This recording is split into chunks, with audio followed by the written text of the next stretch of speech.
ಕೋರ್ತೀನಿ. S, ಈಗಾಗಲೇ ತಾವೆಲ್ಲರೂ ಕೂಡ SA1 ಪರೀಕ್ಷೆ ಅರ್ಧ ವಾರ್ಷಿಕ ಪರೀಕ್ಷೆಯನ್ನು SSLC ಅವರು ಬರಿತಾ ಇದ್ದೀರಿ. ಸೊ ಈಗಾಗಲೇ 3 ಸಬ್ಜೆಕ್ಟ್ ಆಗೋಯ್ತು. ಕನ್ನಡ ಆಯಿತು, ಇಂಗ್ಲೀಷ್ ಆಯಿತು, ಹಿಂದಿ ಆಯಿತು. ಇನ್ನು ಮ್ಯಾಥಮೆಟಿಕ್ಸ್ ಇರ್ತಕ್ಕಂಥದ್ದು ನೆಕ್ಸ್ಟ್ ಪೇಪರ್ ಇದೆ.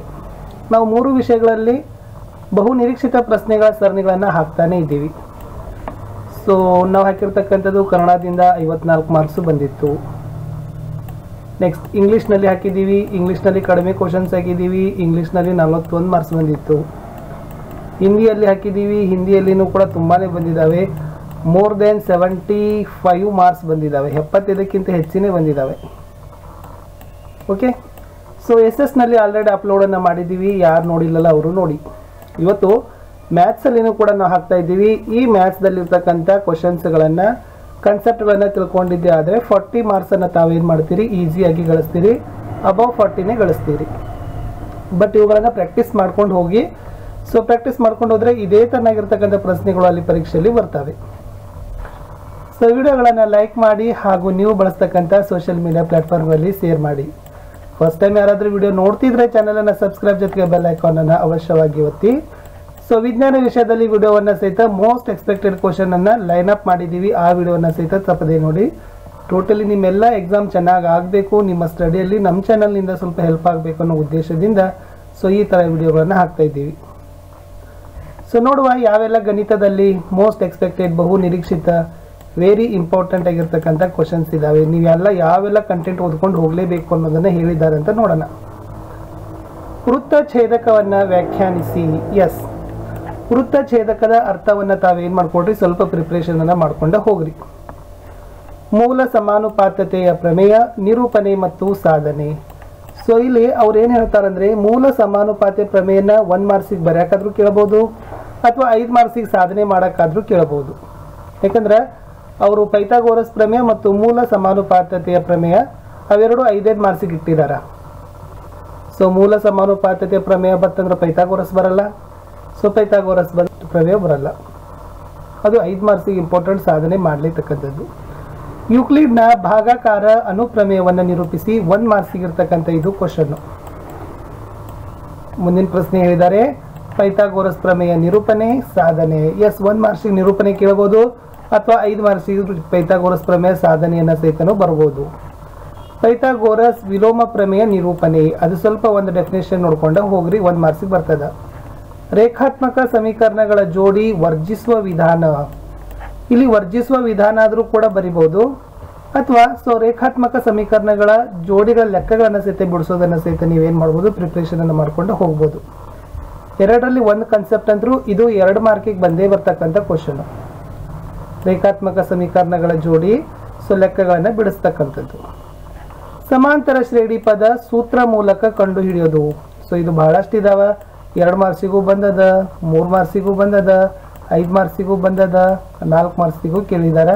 ಒಟ್ಟಾರೆಯಾಗಿ ಅರ್ಥಮೆಟಿಕ್ ಪ್ರೋಗ್ರೆಷನ್ ಅಂತ ನಾವು ಇಂಗ್ಲೀಷ್ನಲ್ಲಿ ಕರಿತೀವಿ ವಿದ್ಯಾರ್ಥಿಗಳೇ. ಈ ಸಮಾಂತರ ಶ್ರೇಣಿಗಳಲ್ಲಿ n ಪದಗಳ ಮೊತ್ತಗಳನ್ನು ಆಗಿರ್ಬೋದು ಅಥವಾ ಇಂತಿಷ್ಟೇ ಪದಗಳ ಮೊತ್ತವನ್ನು ಕಂಡುಹಿಡಿಯೋದಾಗಿರ್ಬೋದು. 2 ಲೆಕ್ಕ ಬರ್ತಾವ. ಸೊ ಮ್ಯಾಕ್ಸಿಮಮ್ 4 ರಿಂದ 5 ಮಾರ್ಕ್ಗಳನ್ನು ನೀವು ಈ ಕ್ವಶನ್ ಅಂದ.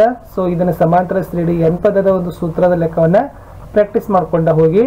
ಪುಸ್ತಕದಲ್ಲಿ ಮಾದರಿ ಲೆಕ್ಕಗಳನ್ನು ಮತ್ತು ಅಭ್ಯಾಸ ಪುಸ್ತಕದಲ್ಲಿರ್ತಕ್ಕಂಥ ನಿಮ್ಮ ಪುಸ್ತಕದ ಅಭ್ಯಾಸ ಲೆಕ್ಕಗಳನ್ನು ಸಹಿತ ಬಿಡಿಸೋದನ್ನು ಮರಿಬೇಡಿ. ದೂರ ಸೂತ್ರ ಉಪಯೋಗಿಸಿ ಬಿಂದುಗಳ ನಡುವಿನ ದೂರವನ್ನು ಕಂಡುಹಿಡಿಯೋದು 2 ಮಾರ್ಕ್ಸ್. ಅವ್ರು ಏನು ಕೇಳಿದ್ದಾರೆ, ದೂರದ ಸೂತ್ರ ಉಪಯೋಗಿಸಬೇಕು, ಬಿಂದುಗಳ ನಡುವಿನ ದೂರವನ್ನು ಕಂಡುಹಿಡಿಯಬೇಕು. ವೃತ್ತದ ತ್ರಿಜ್ಯವನ್ನು ಕಂಡುಹಿಡಿಯೋದು. ಅವ್ರು ಈಗಾಗಲೇ ಡಾಟಾಗಳನ್ನು ಕೊಡ್ತಾರೆ. ಆ ಡಾಟಾಗಳನ್ನು ಬಳಸಿ ವೃತ್ತದ ತ್ರಿಜ್ಯ ಕಂಡುಹಿಡಿತಕ್ಕಂಥ ಸೂತ್ರ ಹಾಕಿ ತ್ರಿಜ್ಯದವನ್ನು ಏನು ಮಾಡಬೇಕು, ವ್ಯಾಲ್ಯೂವನ್ನು ಅಲ್ಲಿ ತಗೋಬೇಕು. ತ್ರಿಭುಜಗಳು ಸರ್ವಸಮ ಎಂದು ಸಾಧಿಸೋದು. ಇದು 3 ಮಾರ್ಕ್ಸಿಗೆ ಕ್ವಶನ್ಸ್ ಇದಾವೆ. ಸೊ ಸ್ವಲ್ಪ ನೋಡ್ಕೊಡ್ರಿ. ಅದು ತ್ರಿಭುಜಗಳು ಸರ್ವಸಮ ಅಂತಕ್ಕಂಥ ಸಾಧಿಸ್ತಕ್ಕಂಥ ಪರಿಕಲ್ಪನೆ. ತ್ರಿಭುಜಗಳ ರಚನೆ ಮಾಡೋದು ಇದು ಇಂಪಾರ್ಟೆಂಟ್ ಇದೆ. ಇದು ಕೂಡ 3 ಮಾರ್ಕ್ಸಿಗೆ ಬರ್ತದೆ. ಕೊಟ್ಟ ಡಾಟಾಗಳ ಮೇಲೆ ತ್ರಿಭುಜಗಳನ್ನು ರಚಿಸೋದು, ತ್ರಿಭುಜಗಳು ಸರ್ವಸಮ ಅಂತ ಹೇಳೋದು. ಇಲ್ಲಿ ಬಾಹ್ಯ ಬಿಂದುವಿನಿಂದ ಒಂದು ವೃತ್ತಕ್ಕೆ ಎಳೆದ ಸ್ಪರ್ಶಕಗಳ ಉದ್ದ ಸಮವಾಗಿರುತ್ತದೆ ಅಂತ ಸಾಧಿಸಿ. ಇದು 4 ಅಥವಾ 3 ಮಾರ್ಕ್ಸಿಗೆ ಅವ್ರು ಏನು ಮಾಡಿದ್ದಾರೆ, ಕೊಟ್ಟಿದ್ದಾರೆ. ಇದೊಂದು ಪ್ರಮೇಯ ಇದೆ. ಈ ಹೇಳಿಕೆಗಳನ್ನು ತಾವೇನು ಮಾಡಬೇಕು, ಸಾಧನೆ ಮಾಡಬೇಕು. ಬಾಹ್ಯ ಬಿಂದುವಿನಿಂದ ಒಂದು ವೃತ್ತಕ್ಕೆ ಎಳೆದ ಸ್ಪರ್ಶಕಗಳ ಉದ್ದ ಸಮವಾಗಿರ್ತದ. ಎಸ್, ಇಲ್ಲಿ ನಾವು ತ್ರಿಭುಜದ ತ್ರಿಜ್ಯ, ವೃತ್ತದ ತ್ರಿಜ್ಯ ಕಂಡು ಹಿಡಿದಿದ್ದೀವಿ. ಇಲ್ಲಿ ತ್ರಿಭುಜದ ವಿಸ್ತೀರ್ಣ ಕಂಡುಹಿಡಿತಕ್ಕಂಥದ್ದನ್ನು ಕೂಡ ಬರಬಹುದು. ಸೂತ್ರ ಉಪಯೋಗಿಸಿ ಕೊಟ್ಟಿರ್ತಕ್ಕಂಥ ಡಾಟಾ ಎಸ್ ದತ್ತಾಂಶಗಳನ್ನು ಉಪಯೋಗಿಸಿ ತ್ರಿಭುಜದ ವಿಸ್ತೀರ್ಣವನ್ನು ಕಂಡುಹಿಡಿತಕ್ಕದನ್ನು ಕಲ್ತ್ಕೊಳ್ರಿ. ವಯಸ್ಸನ್ನು ಕಂಡುಹಿಡಿತಕ್ಕಂಥ ಸಮಸ್ಯೆಗಳು ಎಸ್ ಇದು 3 ಮಾರ್ಕ್ಸಿಗೆ ಬರ್ತದೆ. ಸೊ ವಯಸ್ಸಿನ ಕಂಡುಹಿಡಿತಕ್ಕಂಥ ಸಮಸ್ಯೆಗಳನ್ನು ನೋಡ್ಕೊಂಡು ಹೋಗಿ. ಎಸ್ ಗ್ರಾಫ್ ಇದೆ ನೋಡಿ, ರೇಖಾತ್ಮಕ ಸಮೀಕರಣಗಳ ಜೋಡಿ. ಸೊ ಗ್ರಾಫನ್ನು ಬಿಡಿಸಲೇಬೇಕು. ಸೊ ಗ್ರಾಫ್ಗೆ ಎಷ್ಟು 4 ಮಾರ್ಕ್ ಇದಾವ. ಛಾಯೆಗೊಳಿಸಿದ ಭಾಗದ ವಿಸ್ತೀರ್ಣ ಸೂತ್ರತೆ ಕಂಡುಹಿಡಿಯೋದು ಮೋಸ್ಟ್ ಇಂಪಾರ್ಟೆಂಟ್ ಇದೆ. 4 ಅಥವಾ 3 ಮಾರ್ಕ್ಸಿಗೆ ಬಂದೇ ಬರ್ತದೆ. ಒಂದು ಚಿತ್ರ ಕೊಡ್ತಾರೆ, ಚಿತ್ರದಲ್ಲಿ ಕೆಲವೊಂದಿಷ್ಟು ಭಾಗಗಳನ್ನು ಕಪ್ಪು ಮಾಡ್ತಾರೆ. ಓಕೆ, ಅದರ ಉಳಿದ ಭಾಗದ ವಿಸ್ತೀರ್ಣನೋ ಸೂತ್ರತೆನೋ ನಿಮ್ಗೆ ಏನು ಮಾಡೋಕ್ಕೆ ಕಂಡುಹಿಡಿಯೋಕೆ ಕೇಳ್ತಾರೆ. ಕ್ವಶನ್ ಪೇಪರ್ಸ್ಗಳಲ್ಲಿ ಈ ಕ್ವಶನ್ಸ್ಗಳು ತುಂಬಾನೇ ಬರ್ತಾ ಇದಾವೆ. ಎಸ್ 2 + √3 ಒಂದು ಅಭಾಗಲಬ್ಧ ಸಂಖ್ಯೆ ಅಂತ ಸಾಧಿಸಿ ಇದೇ ತರನಾಗಿರ್ತಕ್ಕಂಥ ಡಾಟಾವನ್ನು ಹಾಕಿ ಇದೇ ತರನಾಗಿರ್ತಕ್ಕಂಥ ಲೆಕ್ಕಗಳನ್ನು ಬರ್ತಾ ಇದಾವೆ. ವೃತ್ತಕ್ಕೆ ಸ್ಪರ್ಶಕ ರಚಿಸೋದು ಎಸ್ ಇದು 3 ಮಾರ್ಕ್ಸಿಗಿದೆ. ಸ್ಪರ್ಶಕಗಳನ್ನು ಎಳಿತಕ್ಕಂಥದ್ದು ಇದು ಒಂದು ಹೇಳಿಕೆ ನಿರೂಪಣೆ ಮಾಡೋದಿದೆ, ಸಾಧನೆ ಮಾಡೋದಿದೆ. 2 ತ್ರಿಭುಜಗಳು ಸಮಕೋನೀಯವಾಗಿದ್ದಾಗ ಅವುಗಳ ಅನುರೂಪ ಬಾಹುಗಳು ಸಮಾನುಪಾತದಲ್ಲಿರ್ತವೆ ಅಂತ ಸಾಧಿಸಿ ಈ ಹೇಳಿಕೆಯನ್ನು ಸಹಿತ ತಾವೇನ್ ಮಾಡಬೇಕು, ಸಾಧನೆ ಮಾಡಬೇಕಾಗಿದೆ.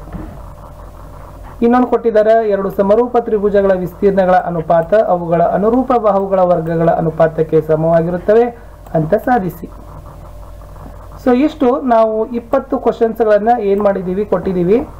ಇದೇ ಒಂದು ಬೇಸ್ ಮೇಲೆ ಇರ್ತಕ್ಕಂಥ 14 ರಿಂದ 15 ಕ್ವಶನ್ಗಳು ಖಂಡಿತವಾಗಿ ಡೆಫಿನೆಟ್ ಆಗಿ ಬಂದೇ ಬರ್ತಾವೆ. ಹೆಚ್ಚೇ ಬರ್ತಾವೆ, ಕಡಿಮೆ ಬರೋದಿಲ್ಲ. ಇದೇ ಕಲಿಕಾಂಶ, ಇದೇ ಒಂದು ಪ್ರಶ್ನೆಗಳ ಆಧಾರದ ಮೇಲೆ. ಸೊ ಅದಕ್ಕೆ ನಾವು ನಿಮಗೆ ಹೇಳೋದು, ಸೊ ಚೆನ್ನಾಗಿ ತಾವೇನು ಮಾಡಿ ವಿದ್ಯಾರ್ಥಿಗಳೇ, ಎಸ್ ಪ್ರಿಪ್ರೇಷನನ್ನು ಮಾಡ್ಕೊಂಡು ಹೋಗಿ. ಸೊ ಆ ಕಾರಣಕ್ಕಾಗಿ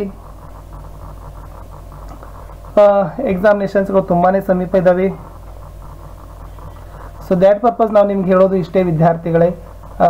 ಏಕೆಂದರೆ ಮ್ಯಾಥಮೆಟಿಕ್ಸ್ ಇದೆ, ಅದೇನೋ ಕಬ್ಬಿಣದ ಕಡಲೆ ಅಲ್ಲ.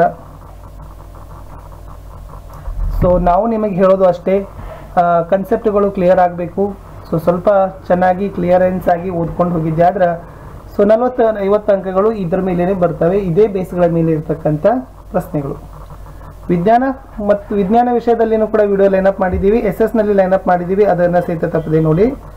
ಸೊ ಹೋಪ್ ಇಲ್ಲಿಂದ ಕ್ವಶನ್ಸ್ಗಳು ಬಂದೇ ಬರ್ತಾವೆ ಅಂತ ಇನ್ನೊಂದು ಸರಿ ತಮ್ಗೆಲ್ರಿಗೂ ಕೂಡ ಹೇಳ್ತಾ ಸೊ ಸಿಗ್ತೀನಿ ನಿಮಗೆ ಮತ್ತೆ ಹೊಸದಾಗಿರ್ತಕ್ಕಂಥ ವಿಜ್ಞಾನ ವಿಷಯದ ವಿಡಿಯೋದಲ್ಲಿ. ಅಲ್ಲಿವರೆಗೂ ಬಾಯ್.